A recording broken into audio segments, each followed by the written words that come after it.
want the hottest 3D game action in the comfort of your home, you've got two choices. Pay $2 grand for a computer with a 200 MHz processor, 32 megabyte SD RAM, 3 accelerator card, 4 gigabyte hard disk, 3 PCI slots, 1 AGP port, 4 or megabyte pay a video fraction of that for a PlayStation. How does PlayStation run 3D games at less than 1/10 the price of a PC? Let's pop the hood and take a look at its design advantages over the PC. We'll talk in plain language and look at 4 chips.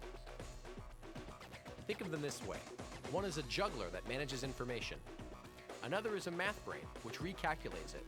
An artist draws from the calculations, and a palette and canvas give the artist room to work. From there, the image goes onto your TV screen.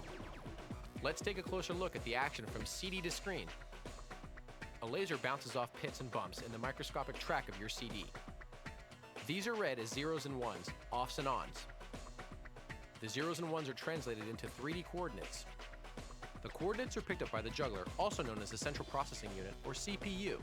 It interprets the data, divides it into jobs for the other chips to do, and manages the workflow. The 3D coordinates get sent to the math brain. It's the Geometry Transform Engine, or GTE. The math brain does calculations that scale, rotate, and translate. That's not easy. The game is 3 dimensions, but the screen is only 2 dimensions. So the math brain has to flatten a 3D world onto a 2D screen using perspective conversion. Be glad you're not crunching the numbers yourself. The math brain produces a sketch of 2D data, which it hands off to the artist, another name for the graphics processing unit. The artist paints in the sketch.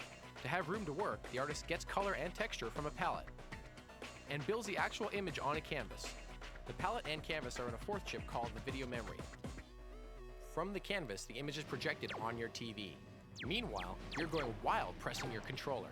That makes your console recalculate and redraw new images. Everything happens at 30 million instructions per second, so let your fingers fly. A PC does this work using about $2,000 worth of components. So how does a PlayStation do it for less than 1/10 of the cost? To be fair, a PC is designed for other roles besides 3D games. And because PlayStation is focused totally on games, it can deliver maximum gameplay at minimum cost. The most important game components are more tightly integrated in a PlayStation. For instance, this chip is both the juggler and the math brain, which increases the speed. In a PC, these functions would be performed by separate components. By being separate, they're more expensive to manufacture. In a PlayStation, the different key chips share the same communications pathway for faster response. Key chips in a PlayStation have a design dedicated to gameplay action. This helps 20 of the most important gameplay effects, such as running into the distance, happen faster with less number crunching. The result is a lean, efficient game engine running right now under your hood. Let's review. Off your CD comes a gazillion zeros and ones. The juggler fields them, the math brain converts them, then the artist draws them, putting textures on a palette and building the image on a canvas. The image goes from there onto your TV.